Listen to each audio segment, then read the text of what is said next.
देखो क्वांटाइजेशन को ही हम कंटिन्यू करेंगे, उसके बेसिस पे थोड़े और क्वेश्चंस देखेंगे अभी। देखो हमने ये पढ़ा कि जब भी कोई बॉडी एक इलेक्ट्रॉन लूज करती है तो उसका चार्ज हो जाता है +1e, और अगर 2 इलेक्ट्रॉन्स लूज करेगी तो प्लस। ऐसे अगर एक इलेक्ट्रॉन का गेन होगा तो -e, और अगर 2 इलेक्ट्रॉन्स का गेन होगा तो -2e। अब क्वेश्चन थोड़ा सा डिफरेंट टाइप का है।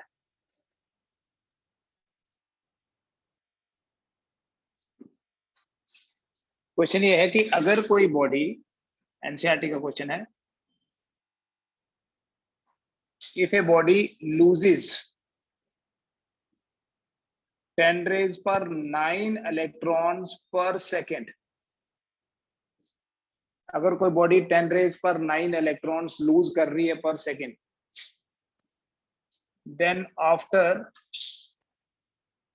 what time the charge of the body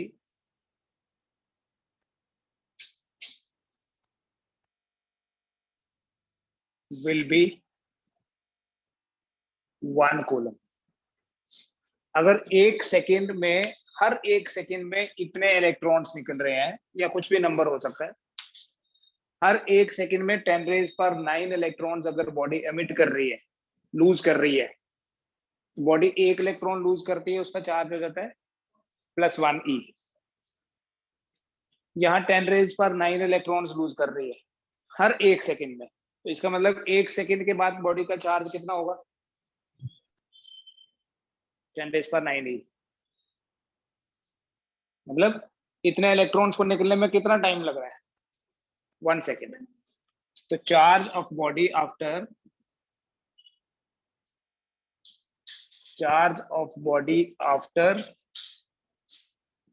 1 second is equal to 10⁻⁹e।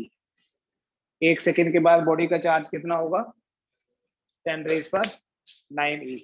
अगर एक इलेक्ट्रॉन लूज करे पर सेकेंड तो एक सेकेंड के बाद होगा 1e।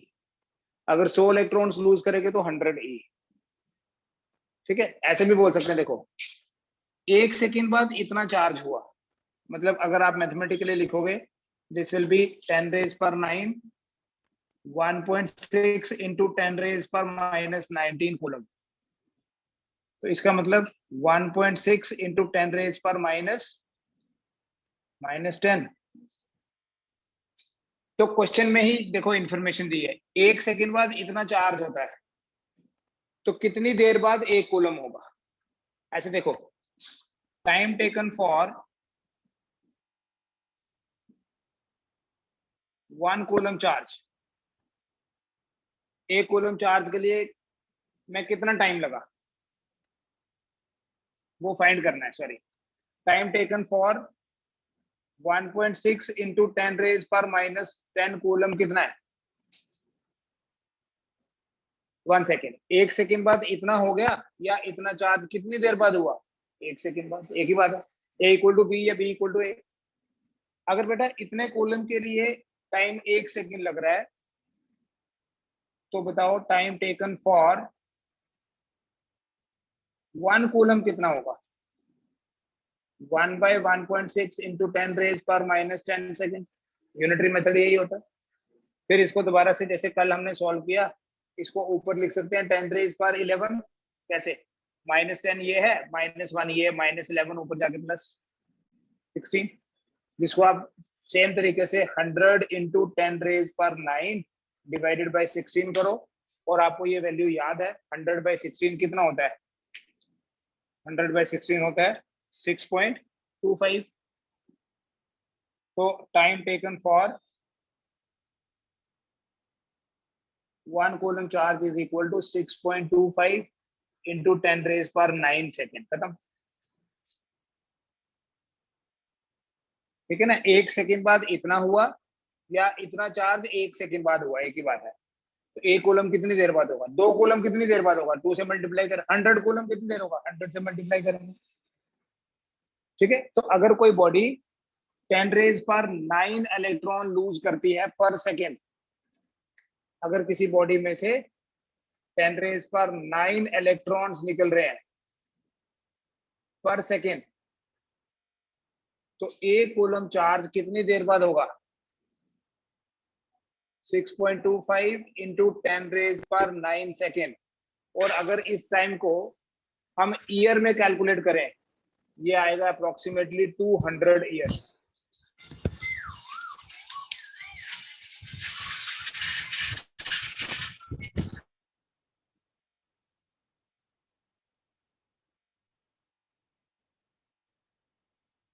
मतलब अगर एक सेकंड में बॉडी 10 रेज पर 9 इलेक्ट्रॉन लूज कर रही है,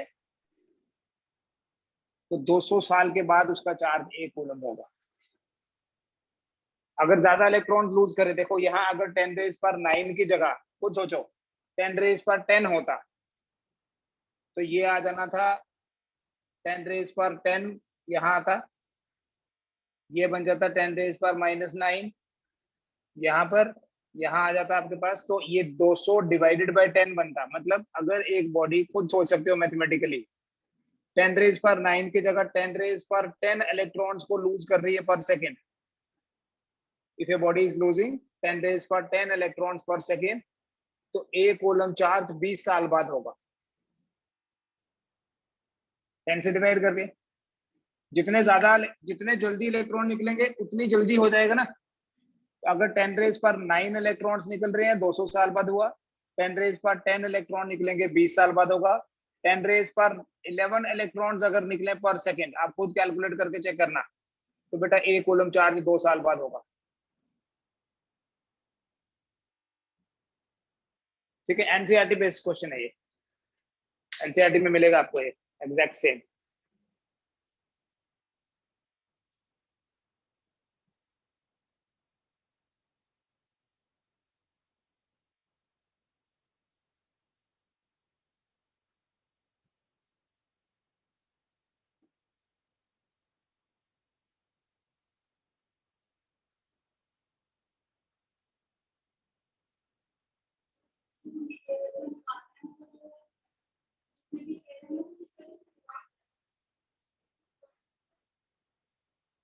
एयर मतलब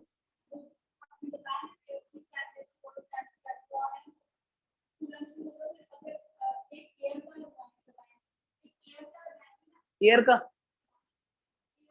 ईयर, अच्छा, ओके, हाँ, टाइम को कन्वर्ट करो ना ऐसे। हमारे पास आया 6.25 इंटू 10 रेज पर 9 सेकेंड। देखो 1 ईयर मतलब 365 days, 365 into 24 hours, that is equal to 365 into 24 into 60 minutes, that is equal to 365 into 24 into 60 into 60 second. तो एक सेकेंड को क्या लिख सकते हैं? 1 सेकेंड को लिख सकते हैं 1/365 into 24 into 60 into 60 ईयर्स। तो ये आपके पास जो वैल्यू आई सेकेंड में, अब इससे ना पता नहीं चलता कि टाइम कितना सा है, ऐसे लगेगा थोड़ा सा ही टाइम है क्योंकि सेकंड में दिख रहा है, बट 10 का पावर 9 है, तो कितने सेकंड हो गए ये, इसको आप ईयर में कन्वर्ट करोगे तो आपको एक बेटर आइडिया मिलेगा कि ये कितना टाइम होगा। 365, 24, 60, 60 इतने ईयर्स, और ये जो है आप सॉल्व करना, ये आ जाएगा 198 ईयर्स एग्जैक्टली। उसी को मैंने अप्रोक्सीमेटली 200 ईयर्स लिखा, सेकेंड को ईयर में कन्वर्ट किया। ये रिलेशन है, बट इतनी कैलकुलेशंस नहीं करनी है आपने, you have to remember the result, result याद रखना।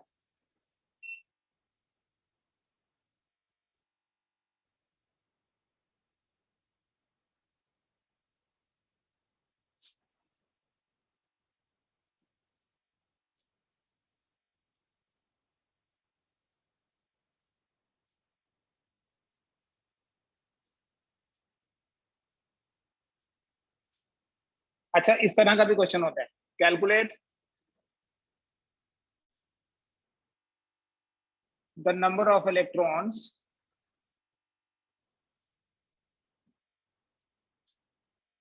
इन, कोई अमाउंट दिया है जैसे 100, ग्राम ऑफ वाटर, 100 ग्राम पानी के अंदर कितने इलेक्ट्रॉन्स होते हैं? किसी कंटेनर में या 250 ग्राम या 200 ग्राम या 500 ग्राम पानी है हमारे पास, उसमें कितने इलेक्ट्रॉन्स होंगे? Number of electrons. बेटा जो वाटर मॉलिक्यूल है, वाटर मॉलिक्यूल मतलब 2 हाइड्रोजन एटम्स और एक ऑक्सीजन, है ना?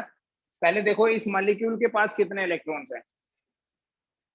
One molecule of water has how many electrons? Hydrogen atom के पास 1 इलेक्ट्रॉन होता है, तो यहाँ 2 हाइड्रोजन एटम है, इसका मतलब 2 इलेक्ट्रॉन हो गए। और ऑक्सीजन के पास 8 इलेक्ट्रॉन्स होते हैं, एटॉमिक नंबर 8 है। तो कितने इलेक्ट्रॉन हो गए एक मॉलिक्यूल के पास? 10। एक मॉलिक्यूल के पास number of electrons in one molecule of water is equal to 2 into 1 plus 1 into 8। ठीक है, पूरा लिख दिया। 2 इंटू 1 क्यों? क्योंकि हाइड्रोजन के 2 एटम्स हैं, एक एटम के पास 1 होता है, ऑक्सीजन का 1 ही एटम है उसमें। So number of electrons in one molecule of water is 10। हमें कैलकुलेट क्या करना है? क्वेश्चन देखो, हमें कैलकुलेट करना है number of electrons in 100 gram of water. तो अगर हम ये कैलकुलेट कर लें, ध्यान से सुनना, कि 100 ग्राम पानी में कितने मॉलिक्यूल्स होते हैं, तो 10 से मल्टीप्लाई कर देंगे, नंबर ऑफ इलेक्ट्रॉन्स मिल जाएंगे। मान लो 100 ग्राम पानी में 5000 मॉलिक्यूल है, तो कितने इलेक्ट्रॉन्स हुए? 50,000। 5000 इंटू 10 इलेक्ट्रॉन्स कैलकुलेट करने के लिए बोला है क्वेश्चन में। तो पहले तो हमने ये देख लिया कि एक मॉलिक्यूल के पास 10 इलेक्ट्रॉन्स हैं। फिर हम देखेंगे कि जो भी हमें अमाउंट दिया है उसमें मॉलिक्यूल्स हैं कितने। हमें मॉलिक्यूल थोड़ी ना दिख रहा है, हमें तो वाटर दिख रहा है, किसी कंटेनर में थोड़ा है या ज्यादा है, हम एक मॉलिक्यूल थोड़ी देख सकते हैं। तो हम क्या करते हैं, एवोगैड्रोस हाइपोथेसिस के बेसिस पे नंबर ऑफ मॉलिक्यूल्स कैलकुलेट करते हैं। देखो वो कैसे करते हैं। What is molecular weight of this water molecule? Molecular weight of water is equal to 18। Molecular weight 18 होने का मतलब क्या होता है? Therefore, number of molecules in 18 gram of water is equal to 6.023 into 10 raised per 23। Avogadro's number है। अगर water की जगह मान लो कोई और होता, कार्बन होता, तो यहाँ लिखते 12 ग्राम। 12 ग्राम में इतने होते हैं। ठीक है, अगर कोई आयरन होता तो लिखते 30 ग्राम में इतने होते हैं। मतलब जो भी मॉलिक्यूलर वेट होगा उसको अपने ग्राम में कन्वर्ट करना है, और उसमें ये वाला नंबर सेम होता है। तो यहाँ वाटर मॉलिक्यूल दिया है, तो वाटर मॉलिक्यूल का मॉलिक्यूलर वेट 18 है, तो इसका मतलब 18 ग्राम में इतने मॉलिक्यूल्स। तो 1 ग्राम में कितने मॉलिक्यूल हुए? अगर 18 ग्राम में कितने मॉलिक्यूल्स हैं, तो नंबर ऑफ मॉलिक्यूल्स इन 1 ग्राम कितना हुआ? 6.023 इंटू 10 रेज पर 23 डिवाइडेड बाई 18। 1 ग्राम में कितने मॉलिक्यूल्स हुए? 6.023 इंटू 10 रेज पर 23 डिवाइडेड बाई 18।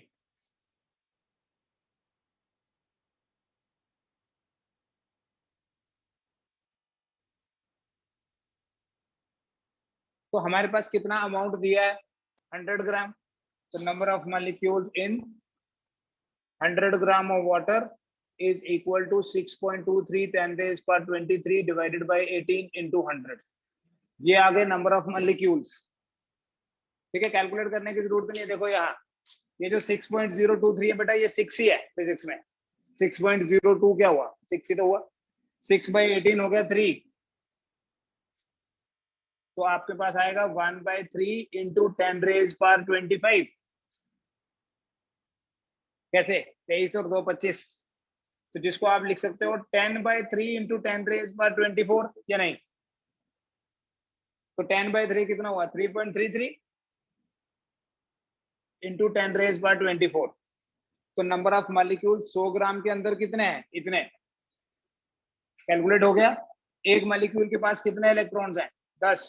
तो टोटल नंबर ऑफ इलेक्ट्रॉन्स कितने हुए? total number of electrons is equal to 3.33 into 10 raised per 24 into 10. आपका आंसर आएगा 3.33 into 10 raised per 25. करो इसको सॉल्व। नेक्स्ट हम बात करेंगे एक और चार्ज की प्रॉपर्टी है। इनफैक्ट ये एक यूनिवर्सल प्रॉपर्टी है चार्ज की। It is called as the conservation of charge. Conservation of charge, या ये मैंने बोला यूनिवर्सल प्रॉपर्टी है। So we have a universal law which is called as law of conservation of charge. We have law of conservation of charge. ठीक है, universal law होने का मतलब ये है, ये हमेशा वैलिड होता है। इट सेज कि किसी भी आइसोलेटेड सिस्टम में, in an isolated system, the total charge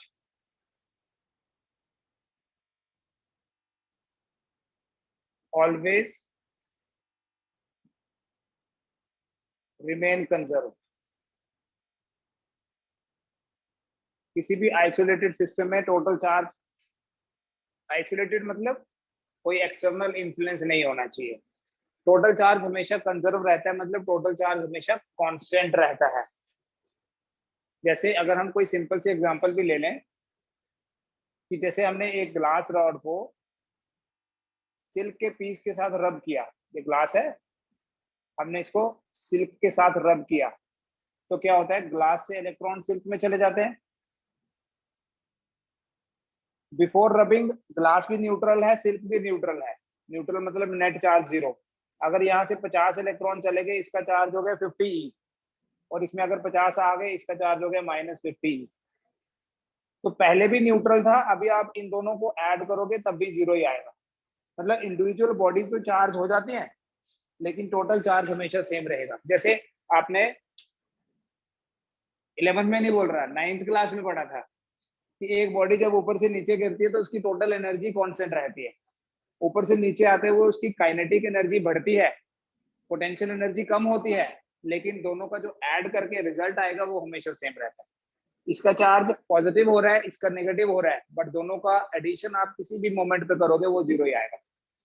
पहले भी 0 था, बिफोर रबिंग भी दोनों बॉडीज न्यूट्रल थी, तो आफ्टर रबिंग भी दोनों का नेट चार्ज 0 है। न्यूट्रल होने का क्या मतलब होता है, नेट चार्ज 0, मतलब जितना पॉजिटिव उतना नेगेटिव।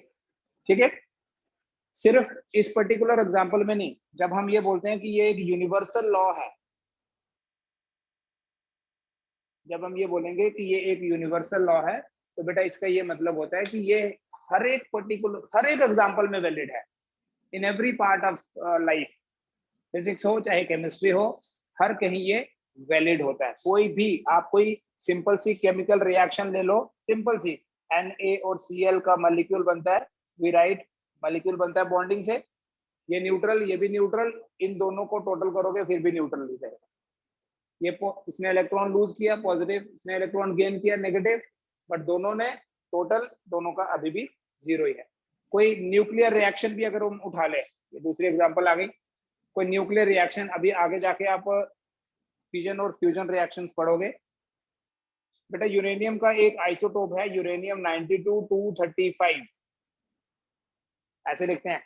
किसी भी एलिमेंट को ऐसे लिखा जाता है जैसे कार्बन 612, ये होता है एटॉमिक नंबर और ये होता है मास नंबर।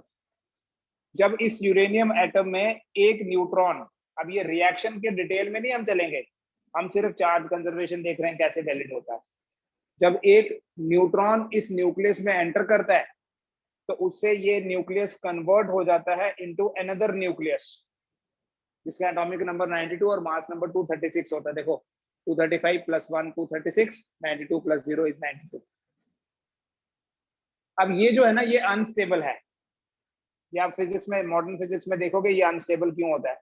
ये अनस्टेबल है, ये अपने आप स्प्लिट हो जाता है इनटू 2 स्टेबल न्यूक्लियाई, और वो स्टेबल न्यूक्लियाई है बेरियम और क्रिप्टॉन। बेरियम का एटॉमिक नंबर होता है 56, 143, 36, 92, और 3 न्यूट्रॉन रिलीज होते हैं। आपको रिएक्शन याद भी रखनी है, क्योंकि जब आपको पूछा जाएगा discuss law of conservation of charge, तो आप ये नहीं बोलोगे कि ये वाली एक एग्जांपल, क्योंकि बाकी तो मॉडर्न फिजिक्स में वो भी लिखनी है। तो यहाँ चार्ज कंजर्वेशन कैसे वैलिड है वो देखना। 0 और 92 ऐड, मतलब ये है atomic number, number of protons बोलते हैं। 0 और 92 का ऐड हुआ 92e। ठीक है, लेट अस सी। ये पहले हमारे पास बिफोर था 92e, आफ्टर कितना देखो 56e प्लस 36e। ठीक है, कितना हुआ ये भी, ये न्यूट्रॉन तो फिर न्यूट्रल ही है। 56 प्लस 36 कितना हुआ। ठीक है, मतलब जितना चार्ज इस न्यूक्लियस का है, atomic number defines the charge number, क्योंकि एटॉमिक नंबर से पता चलता है कि न्यूक्लियस के अंदर प्रोटॉन कितने हैं। ये न्यूक्लियस की बात हो रही है यहाँ, यूरेनियम एटम की नहीं, न्यूक्लियस की। तो न्यूक्लियस का चार्ज हो गया 92e, क्योंकि न्यूक्लियस के अंदर 92 प्रोटॉन्स हैं। तो 92 प्रोटॉन्स का चार्ज हुआ 92e। 56 प्रोटॉन्स का चार्ज हुआ 56e। 36 प्रोटॉन्स का हुआ 36e। ये तो न्यूट्रॉन न्यूट्रल है। तो 92e रिएक्टेंट्स का भी और 92e प्रोडक्ट्स का भी। That is why the charge conservation will be valid. ठीक है, कोई कोई और एग्जांपल कहीं से भी उठा लोगे ना, हमेशा ये वैलिड होता है law of conservation of charge.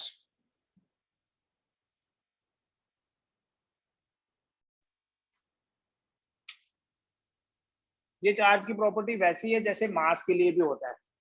किसी भी सिस्टम का टोटल मास अगर फाइंड करना है तो क्या करेंगे, सभी पार्टिकल्स जो हैं उनके मास को ऐड करेंगे। ठीक है, कभी भी मास को ऐड करके नेगेटिव नहीं आता है, मास तो हमेशा ही पॉजिटिव है, कभी जीरो भी नहीं आएगा। दो नंबर्स को ऐड करके जीरो तो कभी नहीं आता। लेकिन यहां हम ये बोलेंगे कि जो टोटल चार्ज होता है किसी भी सिस्टम का,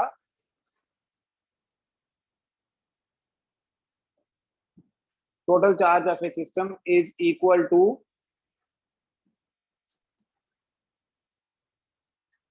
the algebraic sum of all the charges।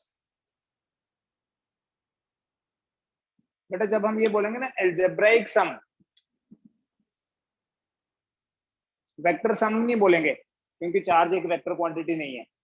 Simple सम भी नहीं बोल सकते क्योंकि सम मतलब ऐड ही करना है हमेशा। algebraic सम का मतलब ये है कि हमें चार्ज की नेचर को भी कंसीडर करना है, पॉजिटिव है या नेगेटिव है। मतलब यहाँ हमारे पास टोटल जो है वो जीरो भी आ सकता है। जैसे मान लो ये कोई हमारे पास सिस्टम है, इस सिस्टम के अंदर चार्जेस, कोई पार्टिकल है उसका चार्ज है +q1, कोई पार्टिकल है उसका चार्ज है -q2, there is +q3, there is -q4, there is -q5, ऐसे qn तक है, पॉजिटिव कोई नेगेटिव। तो जब भी टोटल फाइंड करेंगे सिर्फ ऐड नहीं करना है, you have to give due consideration to the sign also. मैं यहाँ नेगेटिव को लिख रहा हूँ स्पेसिफिकली, पॉजिटिव लिखने की जरूरत नहीं, अंडरस्टूड है। जो पॉजिटिव है वो तो ऐसे ही चलेगा। तो ये आपके पास आएगा ऐसे Q1 -Q2 +Q3 -Q4 -Q5 so on. जो प्लस है वो प्लस और जो माइनस है वो माइनस। इसको बोलते हैं अलजेब्रिक सम। नंबर मतलब नंबर को डिपेंड करता है ना चार्ज का वैल्यू क्या है, यहाँ वैल्यू थोड़ी लिया हमने।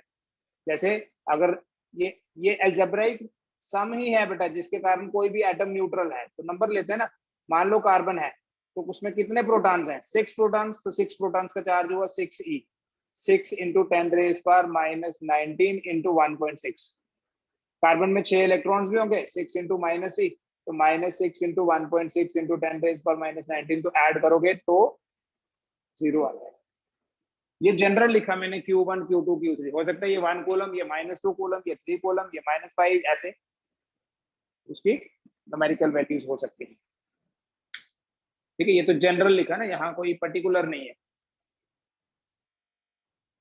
तो इस सम को है तो ये एडिशन, लेकिन हमने उसकी नेचर को भी कंसिडर किया है, उसकी नेचर को भी हमने इंपॉर्टेंस दी है ऐड करते हुए। सो दैट इज वाई जब हम नेचर को भी इंपॉर्टेंस देंगे तब बोलेंगे कि अलजेब्रिक सम।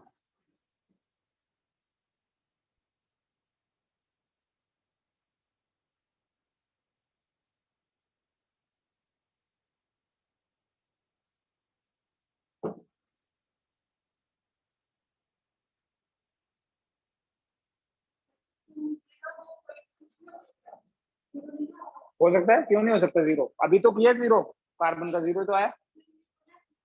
नहीं, कुछ भी हो सकता है बेटा, क्यों इतने कंफ्यूज हो आप? ये देखो,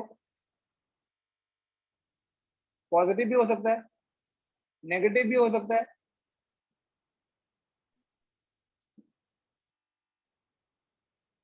मास में नहीं हो सकता, मास जीरो नहीं हो सकता, मास नेगेटिव नहीं हो सकता, क्योंकि किसी भी पार्टिकल का मास ना तो नेगेटिव होगा, और जब यहाँ कभी नेगेटिव नहीं है तो ऐड करके जीरो कहाँ आएगा? दो नंबर्स को ऐड करके जीरो कब आता है? जब एक पॉजिटिव हो और एक नेगेटिव हो। तो जब मास की नेगेटिव वैल्यू होती ही नहीं है तो जीरो मास के केस में नहीं आएगा। कोई भी एटम इलेक्ट्रिकली न्यूट्रल है, वो भी एडिटिव नेचर के बेसिस पे ही तो बोलते हैं। ठीक है, लेकिन मैं इसको आपको थोड़ा रिवर्स करके बताऊंगा। इट्स वेरी सिंपल डेफिनेशन, ये तो कोई भी करेगा। मान लीजिए किसी एक पार्टिकल के पास चार्ज है क्यू, ठीक है। अब इस चार्ज को डिस्ट्रीब्यूट किया, दो पार्टिकल्स को बांट दिया। एक पार्टिकल को दिया स्मॉल क्यू, तो बताओ दूसरे को कितना देंगे? Q minus Q. Minus Q क्यों बेटा? क्यू माइनस क्यू, ताकि इन दोनों को ऐड करके फिर ये आना चाहिए। आप 10 कूलम को एक, तो इधर क्या रखोगे? -2, इधर 8 रखोगे यार।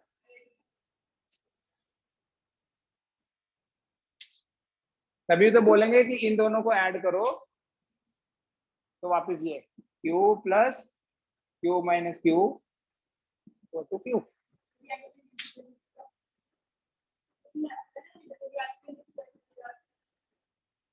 नहीं, यहाँ कोई रिएक्शन नहीं हुई, कहाँ है रिएक्शन प्रोडक्ट? वो तो सेम इसलिए आए, सेम इसलिए आए क्योंकि चार्ज एडिटिव होता है। यहाँ कोई प्रोसेस, कोई रिएक्शन थोड़ी हुई।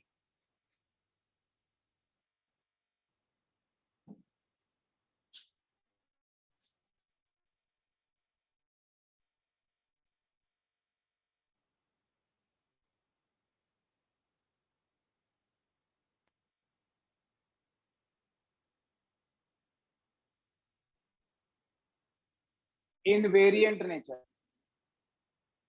इनवेरिएंट नेचर ऑफ चार्ज, ये बड़ी इंपॉर्टेंट प्रॉपर्टी है।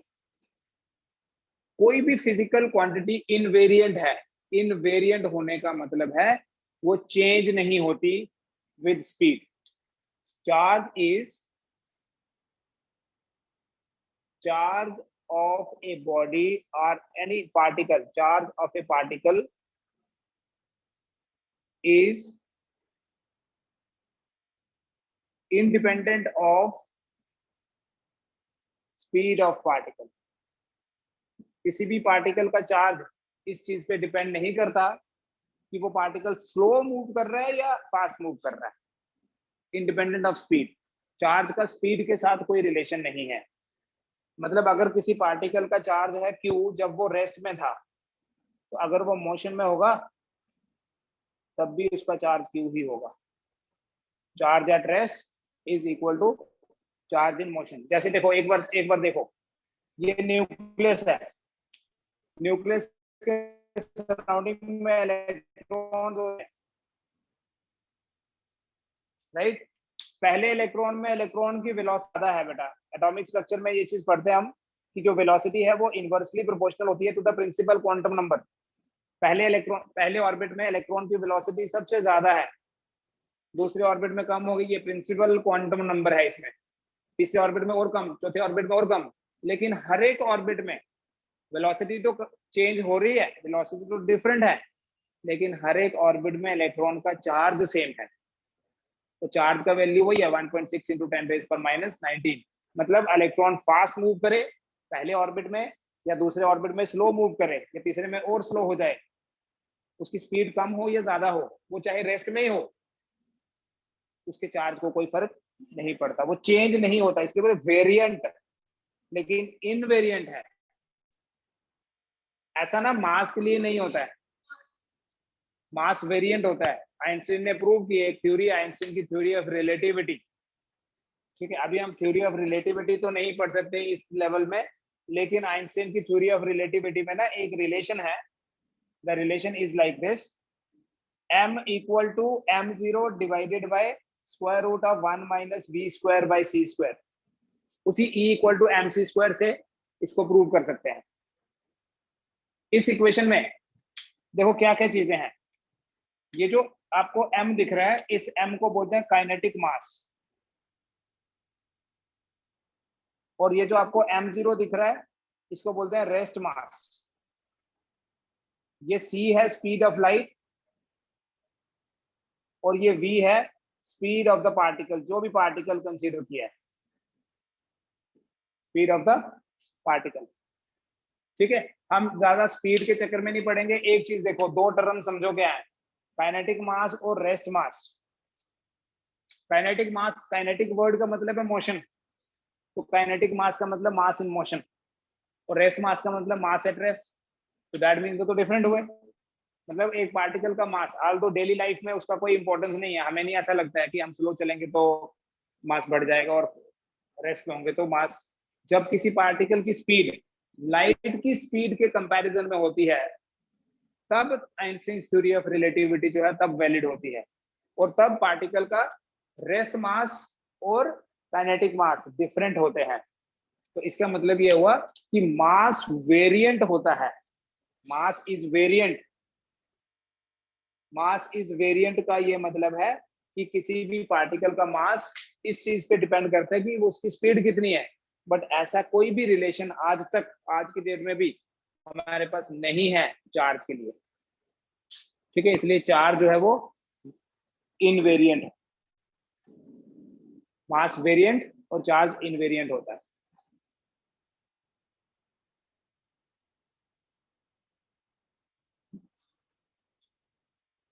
एक और लिख रहा हूं लास्ट में।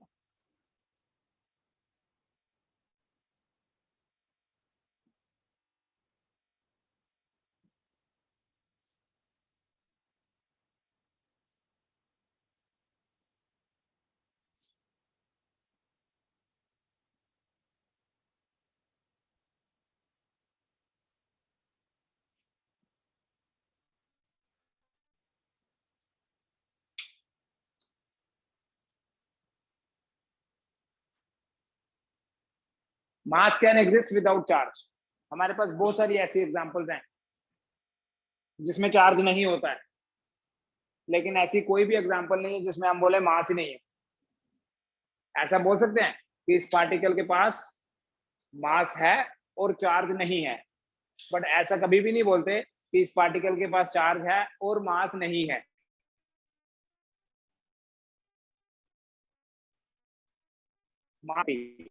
हम कोई भी पार्टिकल ले लें, इलेक्ट्रिकली न्यूट्रल होगा, तो न्यूट्रल होना मास के बेसिस पे नहीं होता, वो न्यूट्रल होना किसके बेसिस पे, चार्ज बेसिस में। मतलब ये है कि चार्ज जीरो हो सकता, मास जीरो नहीं हो सकता। ठीक है, टेक्निकली लिखें कि can exist without charge, but charge can not exist without mass. ठीक है,